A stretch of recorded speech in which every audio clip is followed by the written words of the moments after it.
how to amplify your wellness instead of amplifying negative feelings that are inevitable in your life. One of the most frequently repeated phrases of modern psychology is the one that tells us that the important thing is not really what happens to us, but is what we do with what happened to us.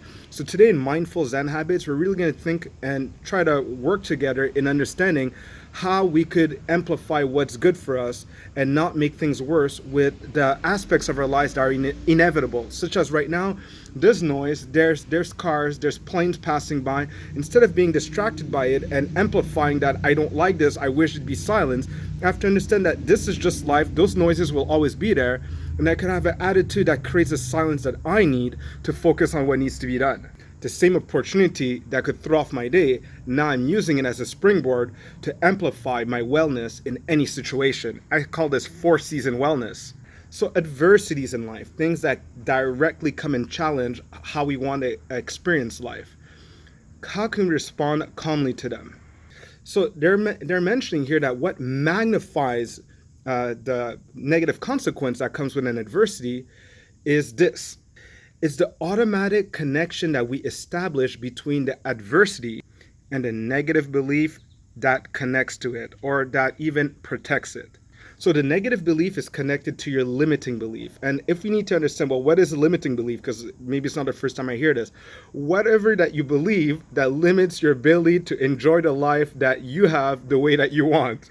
Whatever robs you from the pleasure that you could have from life is a limiting belief. And one of the strongest defenses sometimes is to have the utter belief of, you know what? It is what it is, All right, let's just get back with it, right? Let me just continue enjoying life. And obviously there's more constructive ways that we could face it, but we'll touch that yet. Now to explain that, see, limiting beliefs, they're always on guard, So when we haven't we have broken agreements such as with, there was an argument, and instead of coming back and addressing what happened in the argument at a more appropriate time, we just leave it like that. I know that was the mistake I used to do in my past relationship. Level 1, I would just avoid it. Level 2, I avoided it, but then forgot to come back to it, which would have been the better step. Level 3, I actually came back with it the next day or at our most appropriate time and actually discussed about what needed to be discussed about. So here what's happening is that, see, your limiting beliefs are on guard, like I was mentioning, and they're like radars ready to activate, meaning there's like a pre-made connection. And that's why I like the connection with having a manual transmission. Do I shift my gears, or do the circumstances around me shift them for me? So this is the mechanism behind it. See, it's just like there's ways that you think where it's like, I'm waiting for this signal to come in so that I can react in a certain way that I'm always going to react that way. I'm not even allowing myself to see this from a different angle or choosing to respond in a way where, you know what, I realize that if I don't choose to respond to this in a different way, the tensions that build up in my mind and that affect my body's tension and just emotionally how I feel, these things are robbing me away from the life and vitality that I want. I won't feel young because my body won't feel young either. There's too much tension. I'm just making myself age prematurely. Tension is not good for the human system in any way possible. So limiting beliefs is what's making us age. Like when you're in a very stressful situation at work or at home and you just feel like there's no way to escape this, you're aging prematurely and your immune system is really down by it. So do you have radars right now in the way that you think that anytime there's a slightest thing that signals them, there's a worry that jumps in and actually amplifies it. It's just like looking an excuse. It's looking for an excuse to express itself. Like, you see, I knew he was going to do that again. You see, why is the world like this?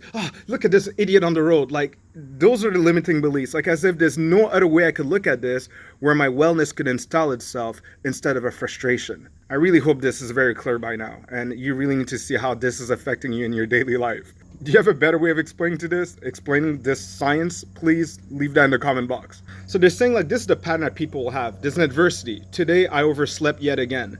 Then we go to a belief such as, I'm a disaster. See, we amplify it. And from there quickly we go to an emotion. I'm finished. I will never make it. And then this is creating a spiral of growing discouragement. So then we're keeping ourselves, you see, in this spiral of things that keep us down. Look, it is what it is. Okay, I overslept again, right? Is there any other way I could address this differently in the future and not feel like I'm a total disaster? They're suggesting four things to us. There is, well, you could start reviewing if there's evidence, facts, data, reliable indicators that the adversity might be due to chance or maybe an exception. It's not like a always, and we call this cognitive distortions or cognitive biases, more distortions, such as the all or nothing thinking. There's like a lot of them, but one of them of you're always late, you always do it. Those are signs that don't take someone too seriously when they start doing that. They just got emotionally triggered and they're amplifying this. That's a very good example of how it shows up in their everyday lives. Next one, there is the study the different causes. There's never only one. Yeah, we just come to a very quick judgment right away of what we think it is. But, there might be other causes that just brings it back to a reality and it not being the end of the world to make us so upset. Such as we seem to know the future, like, oh, that person was late, they're disrespecting me. Maybe they're late because someone ran into their car with their vehicle and they're like maybe going to the hospital right now. So when we think we know already what happens with limited facts and we're forced to assume things and take them personally, we're going to have really miserable lives. And once again, it's Dr. Viktor Frankl that mentioned that in between the stimulus, what signals a disaster to us, and the response that we choose to have instead of reacting, you could actually increase that space of time so that you could choose your response instead of just reacting in one of those things that are just going to create tension in your mind, your body, and rob you from the health and the life that you want to live. This is the one that's not very clear to me. You could help me out with this one. Value the alternative implications that can be taken into account concerning this adversity. Value the alternative implications that can be taken into account concerning this adversity. What? I think they're just trying to say like, oh, well, today I'm going to do this instead. Oh, it's probably coming in with like a new attitude. Hey, I'm going to use this approach today. Maybe it's that. Maybe you could give me another explanation. It'll be clear in my mind. Oh, and I like the last one. And always utilize useful thinking. What do they mean? And they're saying, do not say positive thinking or negative thinking, but useful thinking, meaning it takes you to be in the present moment to adjust to what is the best possible outcome right now by being present to what's going on right now. These are not methods, strategies, easy guidelines, how-to methods, like how to get this without getting that. This is be present. And this is where you're practicing your whole presence and your attention being focused on what's going on and what needs to be addressed right now is so important. And once again, if there's too much tension in your mind and your body and you can't clear that out, it's really hard to be present because you're in a reactive state, your body's stressed. It's like the signals are going all over the places. Not a good sight. I love the example they give. You know what? Let's just accept that useful thought could be such as, this is just a warning, and I'm not going to worry about this specific incident right now, but I'm going to deal with this in the afternoon and to make the decision that I see that is appropriate. You see the 1, 2, 3 method?